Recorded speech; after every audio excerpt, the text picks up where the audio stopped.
Hi, I'm Reed Verdesoto from ReedVerde.com, and I am your official Subsplash consultant. So today, in lesson number 5, we're going to be talking about one of the tools, links. So links are one of the 4 tools that we have in the Subsplash app building that we can use. So let's jump right on into this. All right, a link is defined as we click on Add Item right over here as link. I also want to include in that RSS feeds. RSS are also links. They're just fancy links. Real simple syndication, right? That link has a special ability to bring in content, only text content, not video or audio content for Subsplash, but just something that is just syndicated like a blog. So you can bring that in. But the main things I want to talk about are these links. Now, as we go and click on some of the ones that I have here, let's go to Sunday morning check-in. You can see that we have this blue box around things. We have different types of options. So website, this is going to open up outside of the app as opposed to a link that's going to open up inside of the app.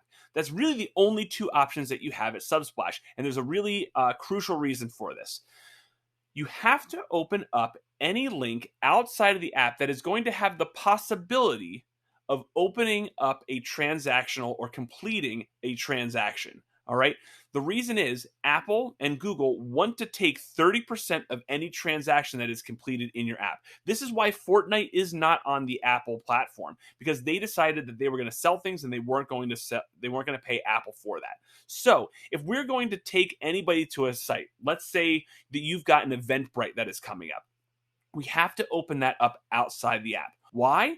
Even if it's a free app, they might be able to click around and choose something that makes them be able to complete a transaction. So maybe they found somebody else's party and it took a $20 donation. They completed that transaction in your app. You're on the line for that. So we want to make sure that that's a website, right? Or if you're, explicitly sending them to pay for something, giving or payments, right? That opens up outside the app. So you're not on the line for that transaction. All right. The other thing, video, YouTube, Vimeo, those things are also going to open up outside of the app because there might be ads on those things. There might be links that take you to another page where you can complete a transaction. All right.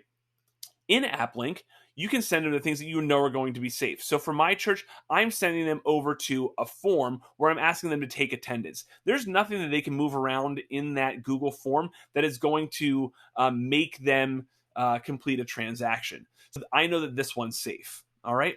Let's move on back over and let's create a new item I want to show you. We can click on link and we're going to create a link. And let's call this one weekly update. All right. I'm going to create that. I'm going to add the item and hit save. And I'm going to click on weekly update. I have a page on my SnapPages, right? I can click on page and it's going to ask me which page do I want to use. All right. So as I click on this and I go and find my weekly update, click on it, let's take a look at this. You're going to notice something very interesting. Let's open up my page. We're going to see the difference. You see how on this page, as it loads, there is a header and there is a footer. All right? These 2 places tend to be the space where people can get into trouble and click on a transaction and complete that. But Subsplash has solved for this, okay? What we're able to do is it removes the header and the footer for you and only brings in the page content. So this is going to keep you safe. So if there's anything that you want to do, you can make a page and embed that stuff into the page so that you have no header and no footer, right? So there's another example here. Let's go over to my calendar.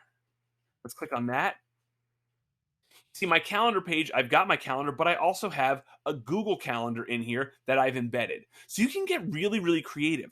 In the app, there's no place to add a button and then a text and then a this and a that and a form and a whatever. But if you use your SnapPages and create that page, whether it's on your website or if it's just for the app, you can get really creative in using SnapPages and using them as links in your app to do all of the other creative things that you want to do, right? So this is what I suggest to do when you're using links for Subsplash.